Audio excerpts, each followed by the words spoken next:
श्री वेद पुरुषाय नमः। नमस्कार।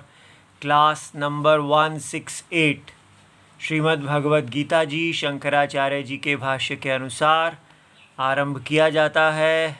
ओम श्री सीता रामचंद्राभ्याम नमः। नमो गुरुभ्यः। अथ कालदेवताः श्री संवत् 2081 ज्येष्ठ शुक्ल पक्षः द्वादशी मंगलवारः स्वाति नक्षत्रम् उत्तरायणं ग्रीष्म ऋतुः। ओम तत्सत्। श्री शंकराचार्याय गुरवे नमः। अंतवंत इमे देहा नित्यस्योक्ता शरीरिणः अनाशिनो प्रमेयस्य तस्मात् युध्यस्व भारत। अच्छा जी, तो ये है श्रीमद् भगवद गीता जी अध्याय नंबर 2 श्लोक नंबर 18 और पुस्तक है गीता प्रेस गोरखपुर की भगवद गीता नंबर 10 श्री शंकराचार्य जी के भाष्य वाली। अच्छा जी, तो अब आरंभ किया जाता है। देखिए, ये हम इसका भाष्य देख रहे हैं, लेकिन भाष्य देखने से पहले हमारे मन में ये आता है कि हमको कुछ ऐसे विषयों के ऊपर भी बात करनी चाहिए जो हमें हमारे मन में है, जिससे हमें ये पता चले कि हमको ये भगवद गीता क्यों पढ़नी है। तो उसमें ये प्रश्न, what is wrong with modern Hinduism, आधुनिक हिंदूवाद में क्या दोष है। ठीक है, तो अब देखिए, ये जो हम भगवद गीता पढ़ रहे हैं, शुरू से इस भगवद गीता में क्या चल रहा है। इस भगवद गीता में भगवान कह रहे हैं अंतवंत इमे देहा देहा, ये देह, सारी देह अंतवंत हैं, अर्थात इनका अंत है। अंत है, हमने देखा है अंत का मतलब क्या है कि विचार करने पर ये सद्बुद्धि विषय नहीं रहती। माने पहले इनमें सद्बुद्धि, अविचार काल में इनमें सद्बुद्धि है, और विचार करने पर इनकी सत्ता और इनकी चेतना इनकी नहीं रहती।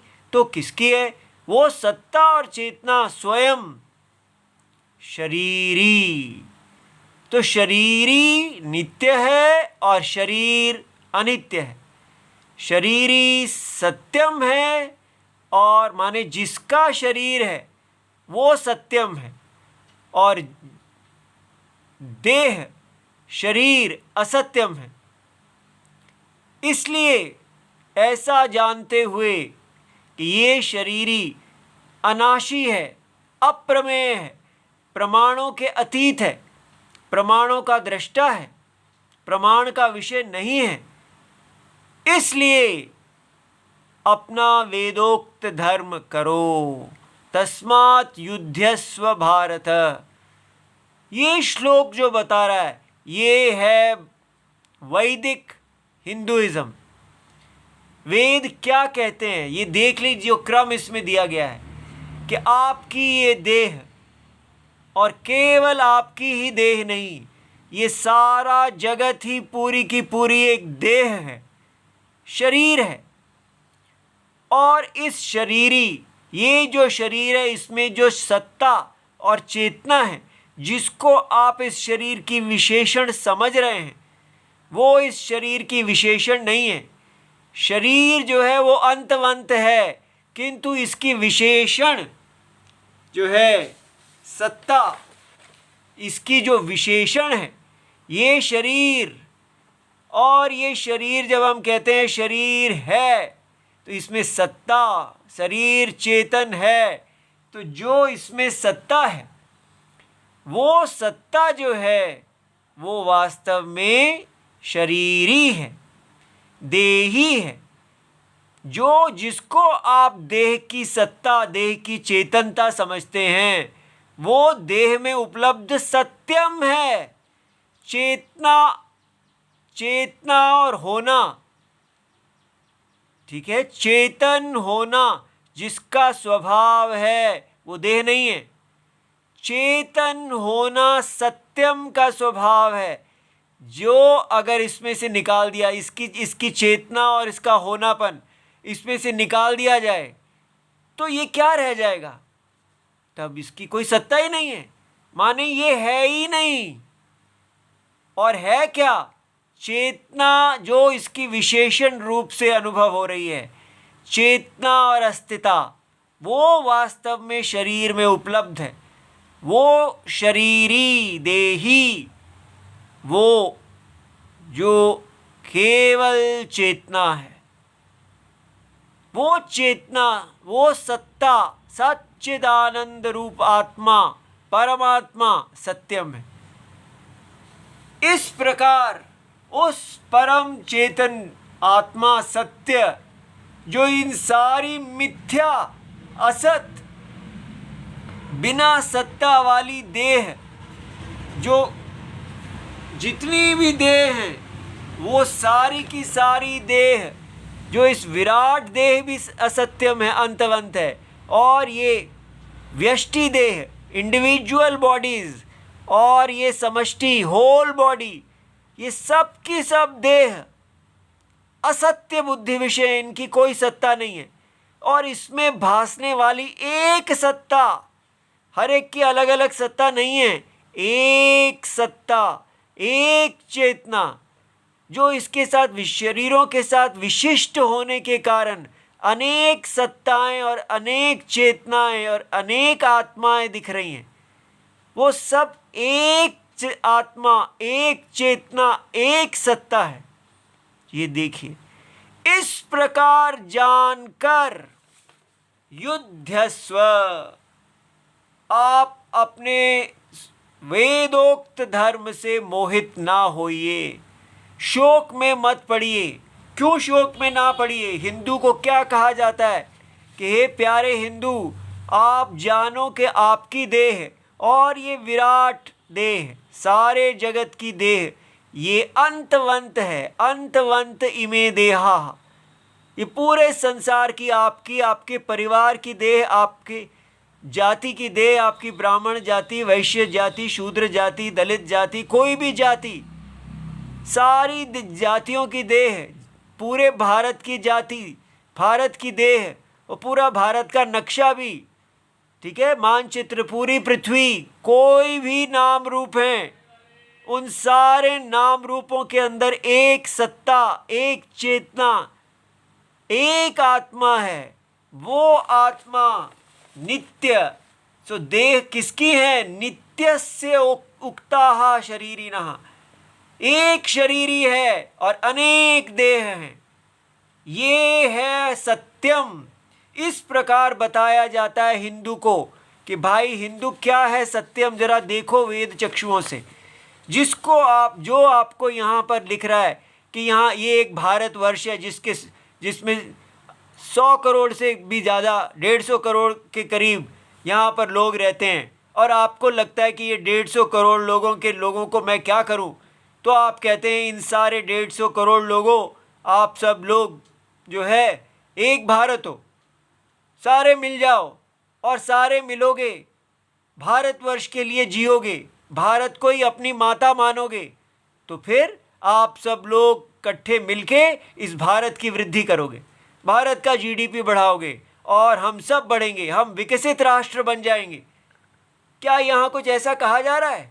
बताइए, क्या कहा जा रहा है? तस्मात् हे भारत, भारत को विकसित राष्ट्र बनाओ, सारे हिंदुओं को इकट्ठा कर लो और सबको कहो कि तुम भारतवासी हो, ये भारत राष्ट्र है, ऐसा यहाँ कहा जा रहा है? क्या कहा जा रहा है? ये भारत नाम का मानचित्र, ये ही असद्बुद्धि विषय है। तो क्या सद्बुद्धि विषय है? सद्बुद्धि विषय है केवल इस भारत की आत्मा। भारत की आत्मा को भारत माता कहते हैं, लेकिन आधुनिक हिंदू ने क्या कर दिया है? ऐसा लग रहा है कि उसके लिए केवल ये भारत का भूखंड ही भारत आत्मा है। तो इस भारत के भूखंड को विकसित करो और ज़्यादा से ज़्यादा खाओ, अमेरिका बन जाओ, अपने यान चांद पे भेजो और जो जो अमेरिका ने किया वो सब कर लो, सबसे ताकतवर खाने वाला राष्ट्र बन जाओ। क्या ये यहाँ कहीं लिखा है? कहा है कि तस्मात् युध्यस्व, माने क्षत्रिय कर्म। हे अर्जुन, जो आपका क्षत्रिय कर्म है, जिसके लिए आप युद्ध के लिए में आए थे, वो करिए। आपको किसने उससे युद्ध से हटा दिया? आपको इसलिए इस बुद्धि ने हटा दिया कि यहाँ पर ये शरीर ही नित्य नहीं है और ये देह को आप नित्य समझने लगे। लेकिन हम आपको बता रहे हैं कि ये सारी देह जो है ये है ही नहीं, और अगर कोई है तो इन सारी देहों का केवल आत्मा, जगत की आत्मा है। वो जगत की आत्मा इन सारे शरीरों की आत्मा है। इसलिए आत्मा की दृष्टि से देखते हैं तो कोई मृत्यु है ही नहीं, कोई विकार है ही नहीं, कुछ हो ही नहीं रहा, कोई व्यवहार ही नहीं है। इस प्रकार ये सारे व्यवहार को मिथ्या देखते हुए इसके अंदर से लाभ और हानि का विचार पूरी तरह हटा दो, जय पराजय का विचार हटा दो, किसी के प्रति आपका मोह इत्यादि है वो सब छोड़ दो, किसी के प्रति प्रीति को छोड़ दो, ना परिवार के प्रति, ना पत्नी बच्चे इत्यादि, देश, सारी भक्तियां छोड़ दो। केवल एक भक्ति याद रखो। क्या है वो भक्ति? आत्मा की, आत्मा के प्रति भक्ति।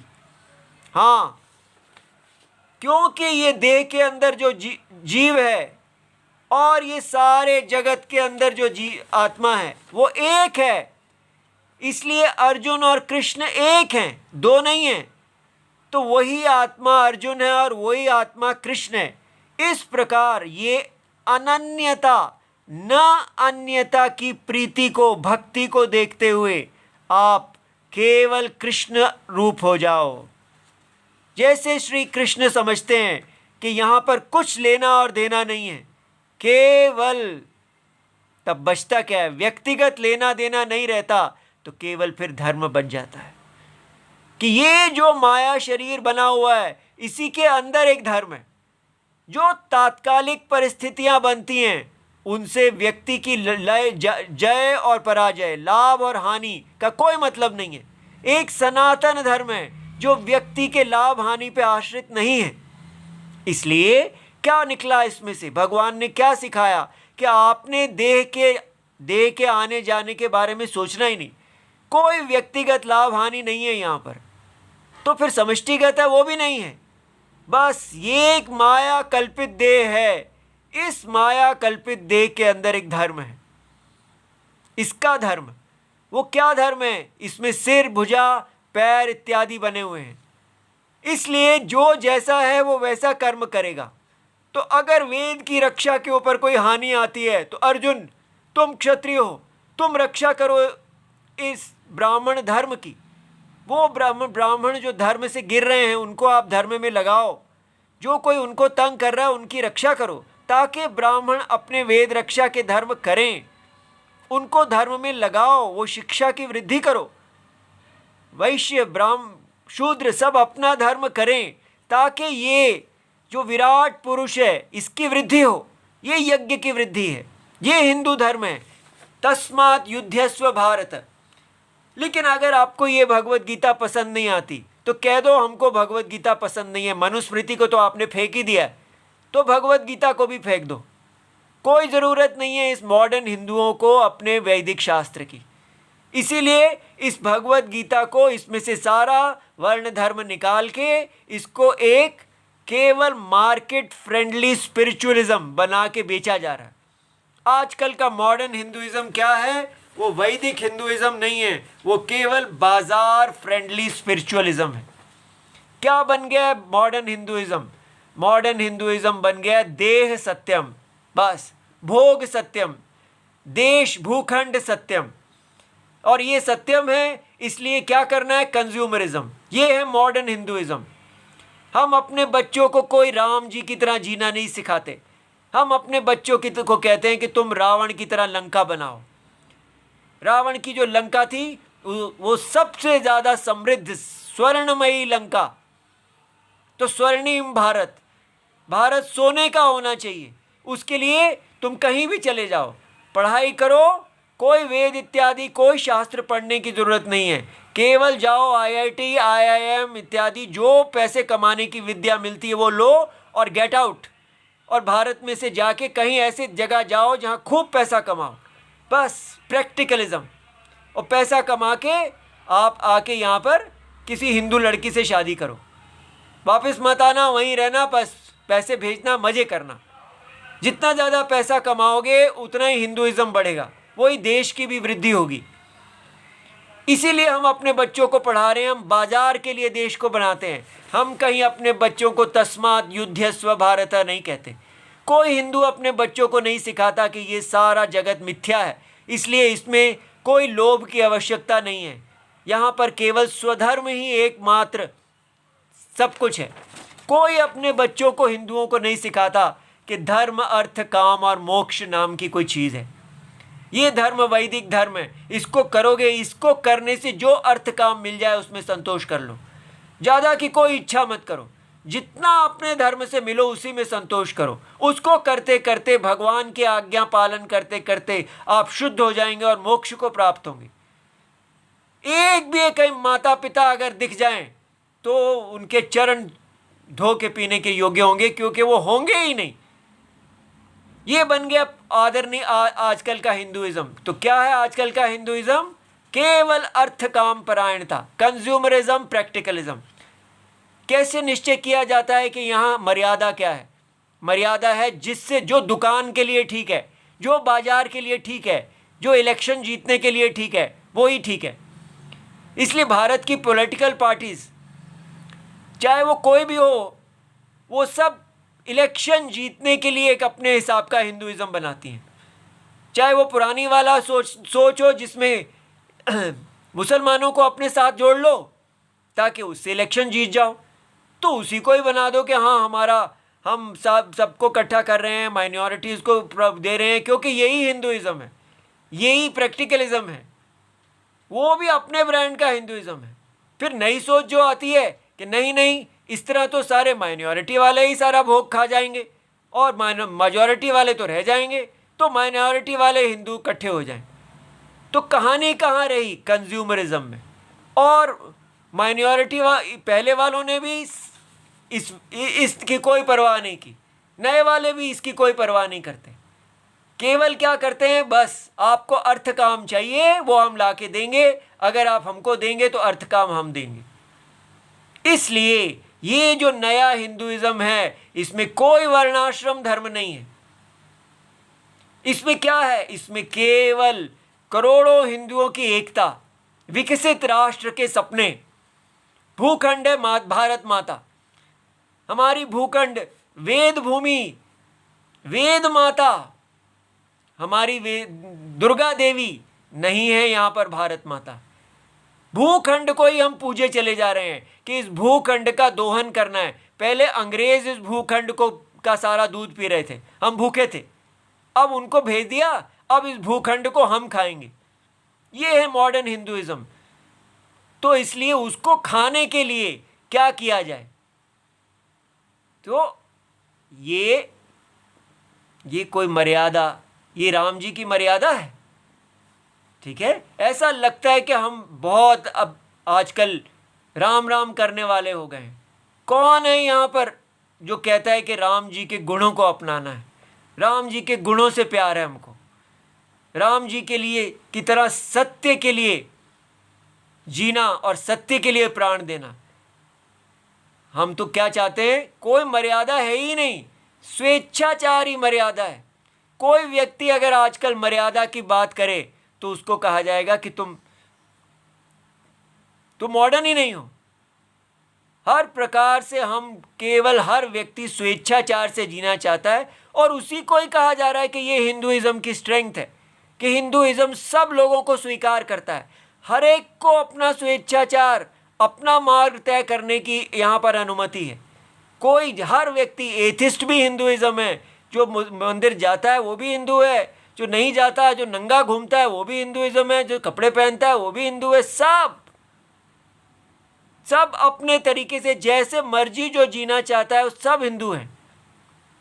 बस इस बाजार के अंदर जैसे एक इंटरनेट है ये, जिसके अंदर सब लोग जुड़ जाते हैं। क्यों जुड़ते हैं उस इंटरनेट में? क्योंकि उनको अपना स्वार्थ है।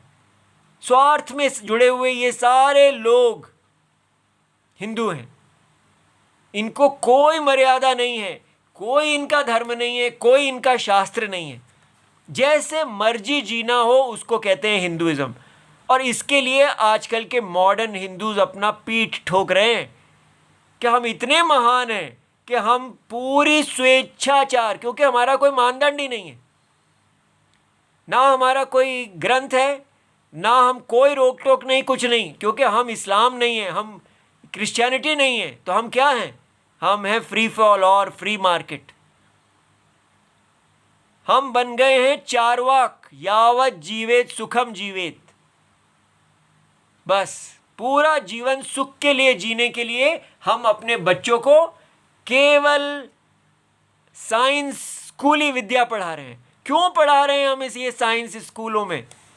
हमें कोई चिंता नहीं है। क्यों? क्योंकि साइंस पढ़ने से पैसा मिलता है। अगर वो साइंस वेद विरुद्ध है, कुछ फर्क नहीं पड़ता। वो नास्तिक है, कोई फर्क नहीं पड़ता। पैसा, बस सबसे बड़ा रुपया, माँ बहन ना होना, इसको कहते हैं हिंदुइज्म। इसलिए ये सब क्यों कहा जा रहा है कि हमें कहीं विचार हो कि हमारे शास्त्र क्या कह रहे हैं। जिस कृष्ण जी की, जिस राम जी की हम पूजा करते हैं, वो कह क्या रहे हैं? वो जन्म किस लिए लेते हैं? अवतार किस लिए लेते हैं? अपनी मूर्तियां बनवा बनवा के पूजा कराने के लिए, मक्खन खाने के लिए? इसलिए ये इतना इसलिए बताया गया कि ये शास्त्र को मेहनत से समझना और इसकी दृष्टि देखना है। ठीक है, अब हम इसको देखते हैं। देखिए, हमने ये यहाँ देख लिया कि ये सारी देह अंतवंत हैं। क्यों? क्योंकि ये विचार करने पर इनकी कोई सत्ता नहीं होती, ये स्वप्न माया के समान है। लेकिन ये सारी देह जो हैं वो किसकी हैं? नित्यस्य शरीरिणः, शरीरवतः। जिसकी ये देह है, जिसका ये शरीर है, ये उसकी है। अब ये आपको पहचानना बहुत ही आवश्यक है कि ये शरीरी कौन है, कौन है देह और कौन है शरीरी।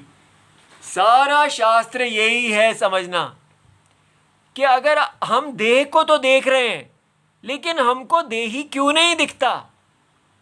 ये अनित्य है, इसकी सत्ता ही नहीं है।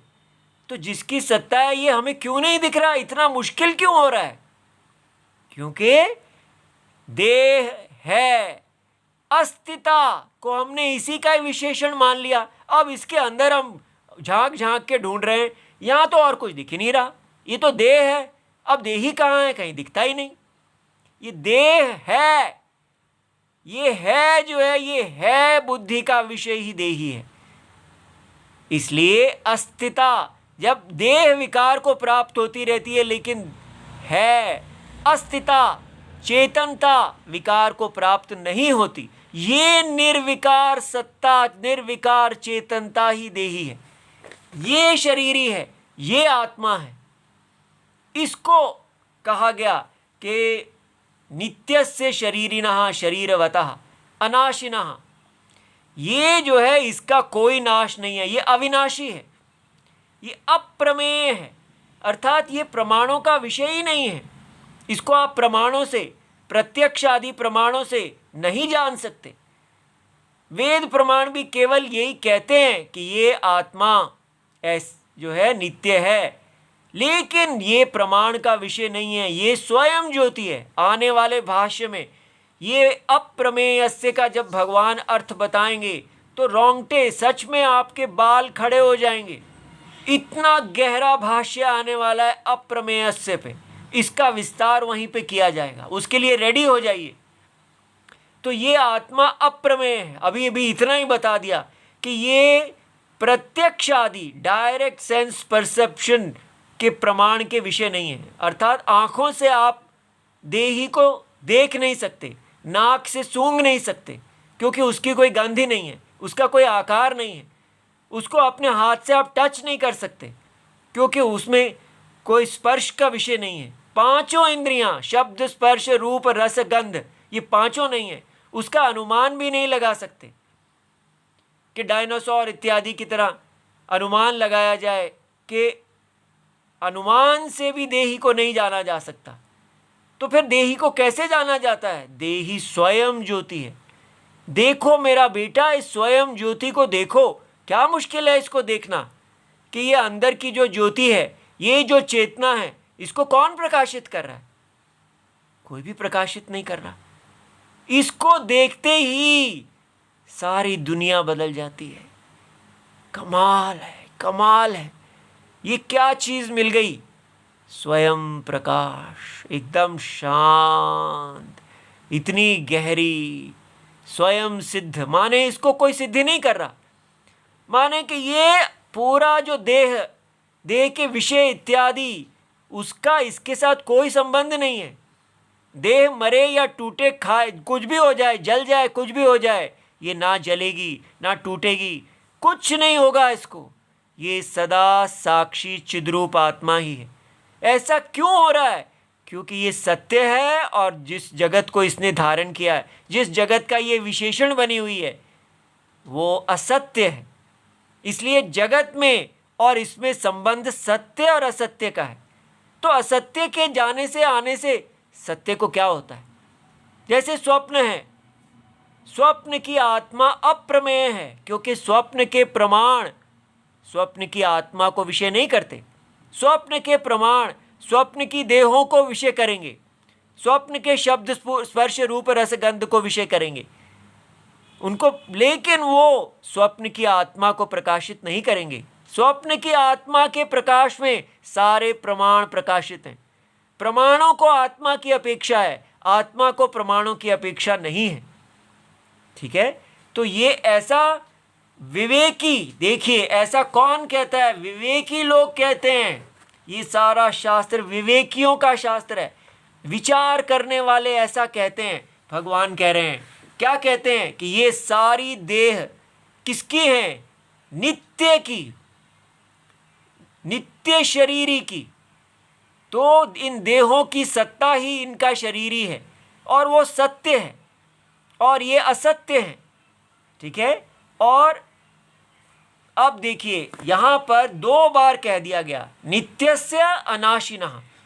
नित्य का मतलब क्या होता है? जो नित्य है। अनाशी का मतलब जिसका नाश नहीं होता, तो उसका भी अर्थ नित्य है। तो 2 बार एक ही विशेषण लगाने का क्या अर्थ है? तो ये भगवान यहां समझा रहे हैं, नित्यस्य अनाशिनः इति न पुनरुक्तम। पुनरुक्ति एक दोष है, तो एक वर्ड वेस्ट कर दिया, तो ये दोष नहीं है। भगवान कह रहे हैं क्यों? नित्यत्वस्य द्विविधत्वात् लोके नाशस्य च। नित्य शब्द के 2 अर्थ हैं और नाश के भी 2 अर्थ हैं।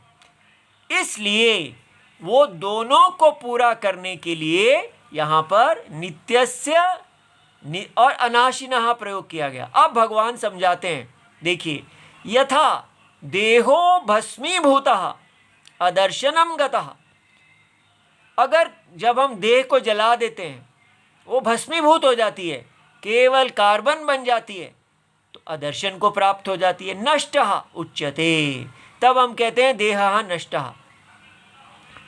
विद्यमानः अपि अन्यथा परिणतः व्याधि युक्तः जातः नष्टः उच्यते। तो 2 प्रकार का नाश बताया गया। एक, पहली स्टेज क्या है? जब वो पूरी तरह अदर्शन हो गई, जल गई और कार्बन बन गई, नंबर 1। दूसरा नाश क्या है? वो उसमें परिणाम आया, बीमारी इत्यादि कुछ आ गया, जिसके कारण हमने कहा अरे इनकी देह तो नष्ट हो गई है। तो 2 प्रकार की जो नाश हैं, इनको हटाने के लिए के शरीरी जो है नित्यस्य युक्ताः अनाशिनः, ना तो वो शरीरी जल के कार्बन हो जाता है, और ना ही जैसे देह के अंदर व्याधि आदि आ जाने से रोग आ जाता है, उसी प्रकार इसमें कोई नाश नहीं आता। ये बताने के लिए यहाँ अनाशिनः शब्द लगाया गया। अब आगे देखिए, आगे है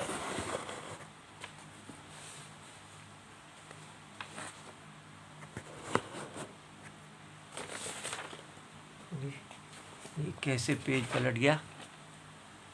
हाँ, ये तत्र अनाशिनो नित्यस्य इति द्विविधेन अपि नाशेन असंबंधः अस्य इत्यर्थः। तो ये अनाशी और नित्य दो शब्द लगाने के कारण क्या हुआ कि दो प्रकार के जो नाश हैं उससे इसका कोई संबंध नहीं। कौन से दो प्रकार के? ना तो ये अदर्शन को प्राप्त होता है आत्मा, और ना ही ना आत्मा विकार को प्राप्त होता है। अब भगवान कहते हैं एक और अर्थ भी दिया जा सकता है। वो क्या है? अन्यथा पृथिव्यादिवत अपि नित्यस्य नित्यत्वं स्यात् आत्मनः इति मा भूत इति नित्यस्य अनाशिनः।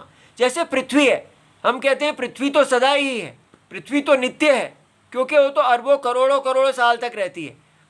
तो कहीं आप आत्मा को ऐसा ना समझ लो, पृथिव्यादिवत अपि नित्यत्वं स्यात् आत्मनः, आत्मा ऐसी भी नहीं है। ठीक है। अब इसके बाद अप्रमेयस्य, ये यहाँ पर ये अप्रमेय शब्द का अर्थ बताया जाएगा, जो कल हमारे सिर में से धुआं निकालेगा। उसके लिए तैयार हो के आना। ओम नमो भगवते वासुदेवाय। जय जय सीताराम।